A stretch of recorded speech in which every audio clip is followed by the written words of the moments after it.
Welcome to another video from Optatube.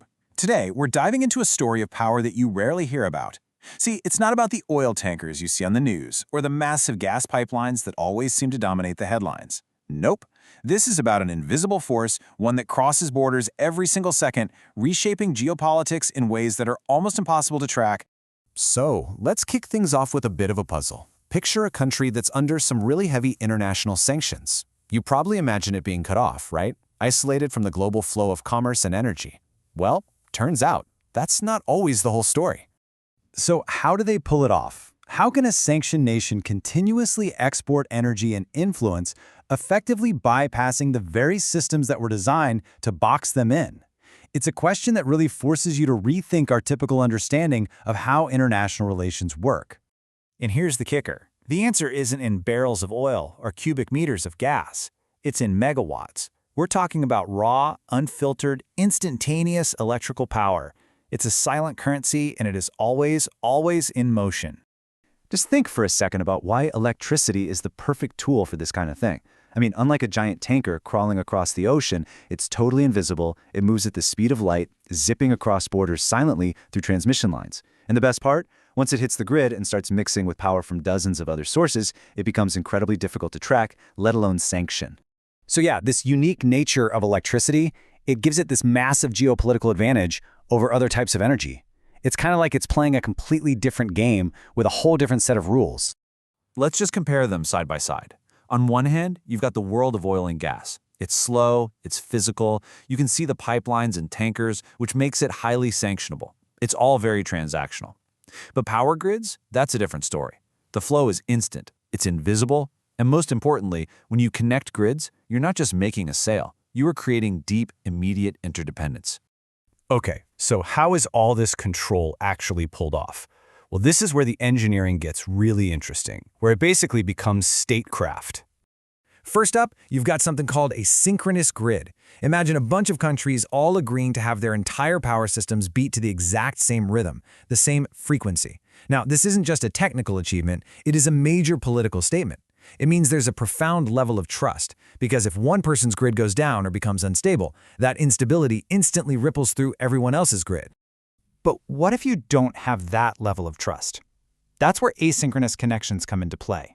These let two different grids connect and trade power without being locked into that same rhythm. They can swap megawatts without having to share their risks. So how is that even possible? The secret sauce here is a piece of tech called an HVDC link. That stands for High Voltage Direct Current, and you should think of these as way more than just cables. They are sophisticated, high-tech control valves. They let you manage a precise, controllable flow of power between two grids that would otherwise be incompatible. It's the key to connection without complete trust. All right, now let's connect the dots and see how this technology becomes the foundation for a very deliberate strategy. Because with these tools, a country like Iran isn't just selling power on a market, it's actively shaping that market to its own advantage. And let's be clear, the goal here isn't just about making a quick buck selling off some surplus electricity. No. The real strategic goal is to purposefully design an asymmetric relationship with your neighbors. Here's how the equation works. Step 1. Get your neighbors dependent on your electricity exports. Step 2. Make absolutely sure that their need for your power is always greater than your need for anything from them. And just like that, you've turned a simple energy trade into a powerful tool of political leverage. And this is where it gets very real. Picture Iraq in the dead of summer. Temperatures are soaring, everyone's cranking up the AC, and the electricity demand just skyrockets, pushing their grid to the absolute limit.